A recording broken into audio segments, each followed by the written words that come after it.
دوستو، آج سے تقریباً 1000 سال پہلے حضرت امام احمد بن حنبل رحمۃ اللہ علیہ اپنی کتاب فضائل صحابہ کی حدیث نمبر 1098 میں یہ لکھتے ہیں کہ تمام صحابہ کرام میں حضرت علی رضی اللہ تعالی عنہ کے سوا کوئی ایسا نہیں تھا جس نے یہ کہا ہو، اے لوگو تم مجھ سے سوال کرو، میں تمہارے ہر سوال کا صحیح جواب دوں گا۔ امام احمد بن حنبل اپنی کتاب فضائل صحابہ کی حدیث نمبر 1100 میں لکھتے ہیں کہ حضرت عمر رضی اللہ عنہ ہر اس مسئلے کے لیے اللہ کی پناہ مانگا کرتے تھے جس مسئلے کو حل کرنے کے لیے حضرت علی رضی اللہ تعالی عنہ موجود نہ ہو۔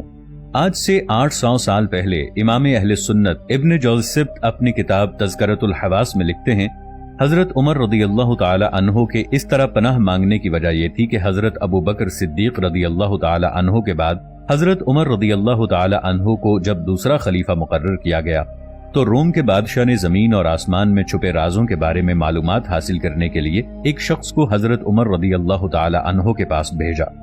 جب وہ شخص کئی دن کی مسافت کے بعد حضرت عمر رضی اللہ عنہ کے پاس مدینہ منورہ پہنچا اور حضرت عمر رضی اللہ عنہ کے دربار میں حاضر ہو کر ان سے عرض کرنے لگا، اے خلیفہ دوم، میں روم سے آپ کے پاس آیا ہوں تاکہ زمین اور آسمان میں چھپے رازوں کے بارے میں معلومات حاصل کر سکوں۔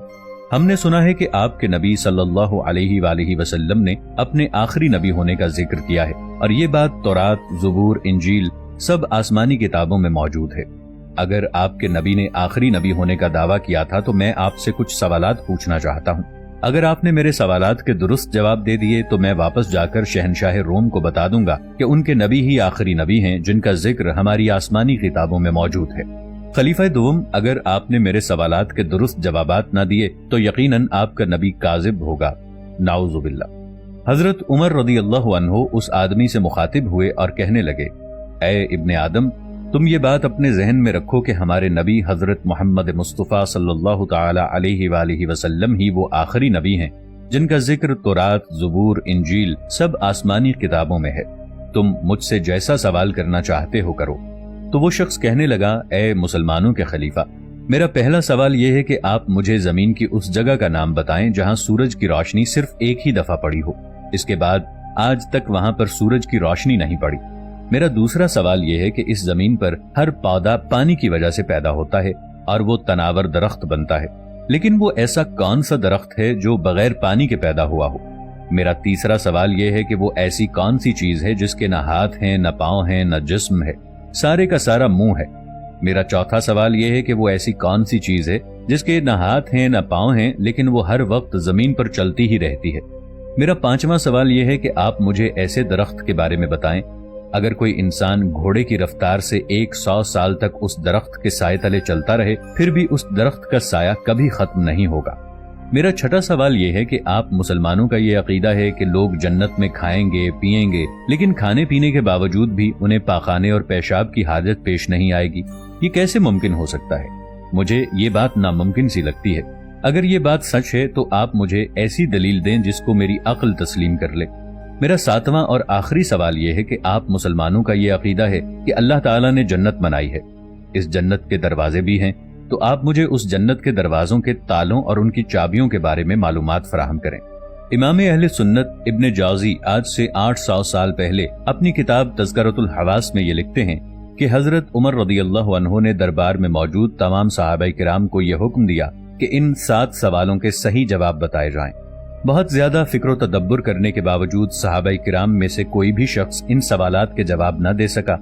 جب انہوں نے دیکھا کہ مسلمانوں میں سے کسی ایک شخص نے بھی اس کے سوالوں کا صحیح جواب نہیں دیا تو وہ شخص کہنے لگا کہ اے مسلمانوں کے خلیفہ، تم مسلمانوں میں سے کوئی بھی میرے کسی ایک سوال کا جواب بھی نہیں دے رہا، تو کیا میں یہ سمجھوں کہ تمہارے نبی نے آخری نبی ہونے کا جھوٹا دعویٰ کیا تھا؟ نعوذ باللہ۔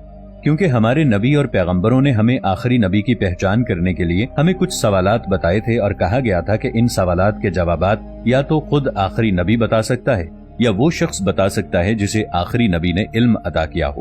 اس لیے اے خلیفہ دوم، تم میں سے ایسا کون ہے جو تمہارے نبی کے علم کا وارث ہو؟ جیسے ہی صحابہ کرام نے اس آدمی کی یہ بات سنی تو اسے فوراً حضرت علی رضی اللہ تعالی عنہ کے پاس بھیجا۔ جیسے ہی وہ شخص حضرت علی رضی اللہ تعالی عنہ کے پاس پہنچا اور انہیں اپنا سارا واقعہ سنایا اور جو سوالات اس نے حضرت عمر فاروق رضی اللہ تعالی عنہ سے کیے تھے وہی سوالات حضرت علی رضی اللہ تعالی عنہ سے کیے تو حضرت علی رضی اللہ تعالی عنہ نے فرمایا، اے ابن آدم، تمہارا پہلا سوال یہ ہے کہ وہ زمین کی کون سی جگہ ہے جہاں سورج کی روشنی ایک بار پڑی؟ اے انسان، یہ جگہ سمندر کا وہ راستہ ہے جہاں سے حضرت موسیٰ علیہ السلام نے اپنی قوم کو ایک بار گزارا تھا۔ اللہ نے حضرت موسیٰ علیہ السلام کو حکم دیا تھا کہ اپنا عصا سمندر میں ماریں۔ جیسے ہی حضرت موسیٰ علیہ السلام نے سمندر میں اپنا عصا مارا، سمندر دو حصوں میں تقسیم ہو گیا۔ حضرت موسیٰ علیہ السلام کی قوم حاکم وقت فرعون سے بچنے کے لیے سمندر کے اس راستے سے گزرنے لگی۔ جب حضرت موسیٰ علیہ السلام کی قوم سمندر کے اس حصے سے گزر رہی تھی تب وہاں سورج کی روشنی پڑی تھی۔ حضرت موسیٰ علیہ السلام کی قوم کے گزر جانے کے بعد وہ سمندر اسی طرح آپس میں مل گیا اور آج تک وہاں سورج کی روشنی نہیں پڑی۔ یہ واقعہ قرآن مجید میں موجود ہے۔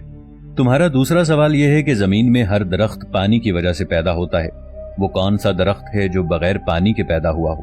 تو اے ابن آدم، اس کا جواب یہ ہے کہ وہ درخت اللہ تعالیٰ نے اپنے نبی حضرت یونس علیہ السلام کے لیے یکمشت زمین سے اگایا تھا۔ حضرت یونس علیہ السلام 3 دن تک مچھلی کے پیٹ میں رہنے کی وجہ سے ان کا سارا گوشت گل چکا تھا اور جسم گلنے کی وجہ سے آپ رو رو کر اللہ تعالیٰ سے صحت یابی کی دعا مانگنے لگے، تو اللہ تعالیٰ نے فوراً آپ کی دعا قبول کی اور کدو کی ایک بیل کو معجزے کے طور پر فی الفور زمین سے اگا دیا۔ اس درخت پر لگے پھل کو کھا کر حضرت یونس علیہ السلام دوبارہ صحت یاب ہو گئے۔ بس یہ وہی درخت ہے جو زمین سے بغیر پانی کے ایک لمحے میں پیدا ہوا تھا۔ اس درخت کا ذکر قرآن مجید کی سورہ صافات کی آیت نمبر 139 سے لے کر 148 تک واضح طور پر دیکھا جا سکتا ہے۔ تمہارا اگلا سوال یہ ہے کہ وہ کون سی ایسی چیز ہے جس کے نہ ہاتھ ہیں، نہ پاؤں ہیں، نہ جسم ہے، بس منہ ہی منہ ہے؟ تو اے بندہ خدا، تم اپنے ذہن میں اس بات کو بٹھا لو کہ وہ چیز دوزخ کی آگ ہے۔ دوزخ کی آگ ہر چیز کو کھا جاتی ہے۔ دوزخ کی یہ آگ کافروں کو اس طرح کھائے گی جیسے کوئی بھوکا جانور ہو۔ اسی لیے اللہ تعالیٰ قرآن مجید کی سورۃ الفرقان کی آیت نمبر 12 میں یہ ارشاد فرماتا ہے، جب دوزخ کی آگ ان لوگوں کو دور سے دیکھے گی تو یہ لوگ دوزخ کی آگ کا جوش مار مار کے چنگھاڑنا سنیں گے۔ اس لیے وہ انسان فلاح پا گیا جس نے اللہ کو ایک مانا اور اس کے رسول پر ایمان لایا، اور یقیناً وہ لوگ دوزخ میں جائیں گے جنہوں نے اللہ اور اس کے رسول کو جھٹلایا۔ تمہارا اگلا سوال یہ ہے کہ وہ کون سی ایسی چیز ہے جو ہاتھ پاؤں کے بغیر ہے لیکن وہ چلتی ہی رہتی ہے؟ تو اے ابن آدم، وہ چیز پانی ہے۔ روز اول سے پانی چلتا ہی آ رہا ہے۔ ناظرین، پانی کے چلنے میں اللہ تعالیٰ نے انسانوں کے لیے ایک یہ بھی راز رکھا ہے کہ اگر تم ہدایت کے راستے پر چلو گے تو تمہارے لیے خود بخود راستے بنتے چلے جائیں گے، جیسے پانی خود بخود اپنا راستہ بنا لیتا ہے۔ جس طرح انسان دنیا میں نا امید اور پریشان رہتا ہے، اللہ کے راستے پر چلنے سے خود بخود منزلیں آسان ہو جاتی ہیں۔ حضرت علی کرم اللہ وجہہ نے فرمایا، اب تمہارا اگلا سوال یہ ہے کہ وہ کون سا درخت ہے جس کے سائے کے نیچے انسان گھوڑے کی رفتار سے 100 سال تک چلتا رہے پھر بھی اس کا سایہ ختم نہ ہو؟ تو اے ابن آدم، وہ درخت طوبہ ہے۔ یہ درخت جنت کے درختوں میں سے ایک درخت ہے۔ یہ درخت اتنا بڑا ہے کہ اس کی شاخیں اور ٹہنیاں جنت میں موجود ہر گھر تک پہنچتی ہیں۔ اس درخت کے نیچے اللہ تعالیٰ نے مشک، زعفران اور عنبر کے بڑے بڑے پہاڑ بنا رکھے ہیں۔ اس دنیا میں اس بہت بڑے درخت کی مثال سورج ہے، کیونکہ سورج کی روشنی اور کرنیں زمین پر موجود ہر گھر تک پہنچتی ہیں۔ اگر اللہ تعالیٰ اس دنیا میں اتنے بڑے سورج کو پیدا کر سکتا ہے تو وہ جنت میں اتنا بڑا درخت بھی پیدا کر سکتا ہے۔ بے شک اللہ ہر چیز پر قادر ہے۔ قرآن مجید میں شجر طوبہ کا ذکر سورۃ الرعد کی آیت نمبر 29 میں اس طرح موجود ہے، اور جو لوگ ایمان لائے اور نیک کام کرتے رہے ان کے لیے طوبہ ہے، اور یقیناً آخرت میں بھی ان کے لیے اچھا انجام ہے۔ دوستو، 1000 سال پہلے اس آیت کے بارے میں بہت سی تفاسیر لکھی گئی تھی، جیسا کہ تفسیر ابن عباس، تفسیر القمی، اس کے علاوہ اور بھی بہت سی تفاسیر کی کتب ہیں جن میں یہی کہا گیا ہے۔ یہاں طوبہ سے مراد جنت کا درخت طوبہ ہے۔ حضرت علی کرم اللہ وجہہ نے فرمایا، تمہارا اگلا سوال یہ ہے کہ جنت میں لوگ کھائیں گے، پیئیں گے، لیکن ان کو حاجت نہیں پیش آئے گی۔ تم کہتے ہو کہ یہ ناممکن ہے، تو اے ابن آدم، اس کی مثال دنیا میں ہی موجود ہے۔ جیسے ہر بچہ ماں کے پیٹ میں 9 ماہ تک خوراک کی نالی سے کھاتا اور پیتا رہتا ہے، 9 ماہ تک ماں کے پیٹ میں کھانے پینے کے باوجود بھی وہ پاخانہ اور پیشاب نہیں کرتا۔ اسی طرح اگر اللہ یہ چاہے حاجت پیش نہ آئے تو ایسا ہی ہوگا۔ جنت میں جب لوگ جہاں سے جی چاہے کھائیں گے، لیکن جب ان کو پیشاب اور پخانے کی حاجت پیش آئے گی تو اللہ کی طرف سے بس ایک خوشبودار ڈکار آئے گی۔